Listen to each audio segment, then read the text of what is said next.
"Let us see what you carried, little one," Barnaby murmured. It was a corkscrew of glass and steel, painted in garish spirals of red and white, humming with the low frequency of life support.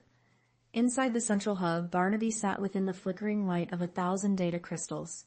He was an ancient AI, his physical form a series of brass gears and glowing vacuum tubes housed in a chassis that looked suspiciously like a Victorian grandfather clock. Barnaby sighed, the sound like a steam whistle cooling in the winter air.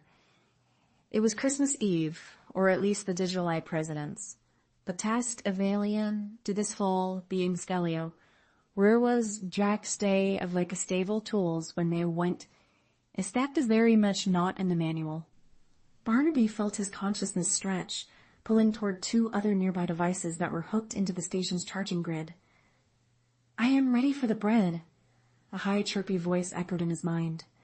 It was Braveheart, a Model 4 toaster with a chrome finish and an alarmingly optimistic outlook on life. "Shut up about the bread, you heating element with delusions of grandeur," snapped a second voice, dry and rasping like sandpaper on velvet. "This is a disaster. I have work to do. There are memories to save. If I lose myself, who will remember the robots?" "You keep it because they notice the beauty," Barnaby whispered, the bots Barnaby had archived. There was the smell of pine needles from a botanical bot's first harvest. There was the sound of a lullaby hummed by a nursery unit in a colony long since abandoned. If they did not separate soon, their personalities would fuse into a singular nonsensical entity. A clock that toasted snapped the kitchen. "We have to go back to our own shells," Barnaby commanded, his voice regaining its shepherd's authority. "But I cannot do it alone.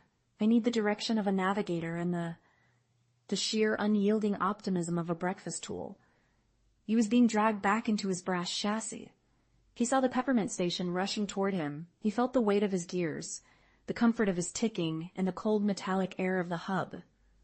When his edged, furious with the person from the stretching fang, he felt the weight of his gears, the comfort of his ticking, and the cold metallic air of the hub. The vacuum tubes atop his